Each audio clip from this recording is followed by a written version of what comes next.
Nearly a year after Hurricane Helene left this stretch of Rock Hill Road underwater, efforts are finally underway to make sure it doesn't happen again. Middlebrook Pike is one of Knoxville's most busiest roads, and for drivers here, the congestion has become a daily headache.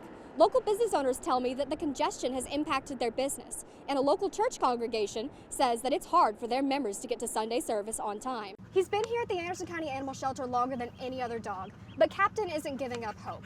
This good boy has received nearly $3,000 worth of training to prepare him for his forever home in association with James Presson.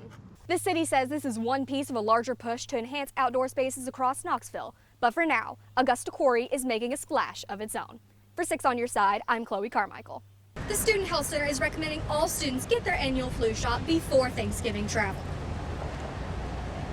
Getting your annual flu shots are a small step that make a big difference in keeping the Vol community safe and healthy.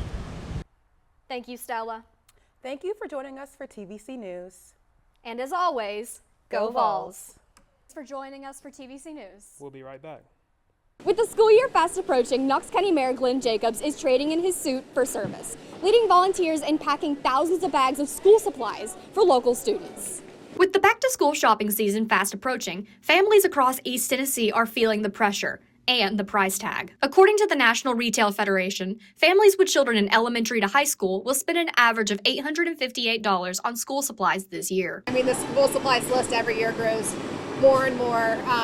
I have high school or now into college, but even in the elementary years, I mean, it's just a lot. And when you're trying to do back to school clothes and food and everything else, I mean, any little bit helps. You know, you have different folders, you have the composition books for different classes, the crayons, just even like the small things add up. That's where the annual School Mania event comes in. Volunteers, led by Knox County Mayor Glenn Jacobs, have come together to pack thousands of bags filled with essential school supplies, completely free for students. Back to school supplies are expensive, so that puts a financial strain on a lot of families. Just able to alleviate that to some extent anyway, so all of our kids here in Knox County can get the school year off on the right foot. Organizers say that School Mania relies on the spirit of East Tennessee volunteers and donations from local businesses. They say each bag packed means one less worry for families facing rising expenses this back-to-school season, ensuring no child starts school unprepared. It really touches your heart to see the community turn out for an event like this. Every year, School Mania just gets bigger and bigger and bigger.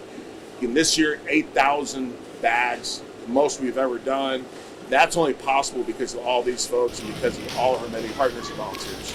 Efforts like this is a strong reminder of the volunteer spirit that runs deep in East Tennessee, with neighbors showing up to lend a hand to help students start off the school year right. For 6 on Your Side, I'm Chloe Carmichael.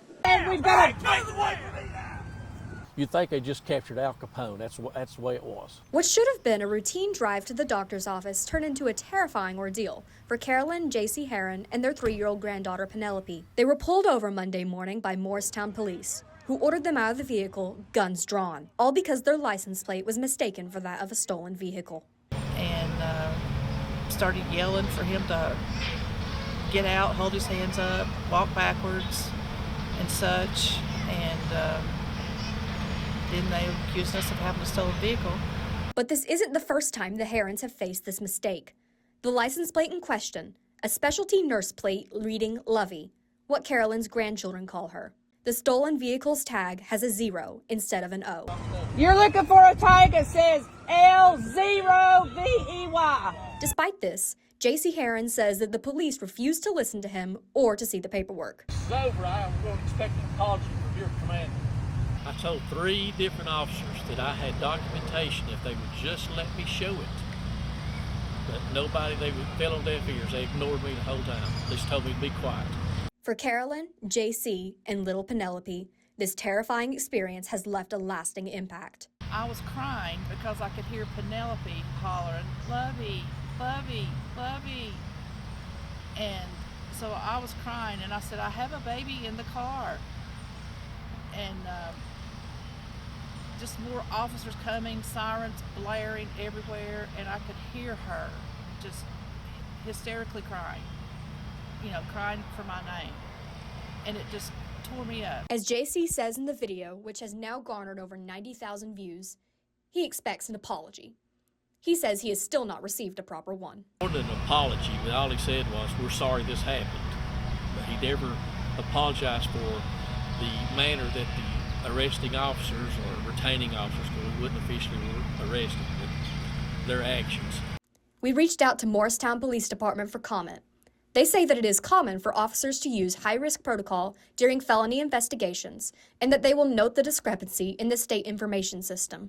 The Herons say that they are not looking for a lawsuit, just change. If something comes out of this, that the police chief will analyze his force and do something drastic about the way they handle things.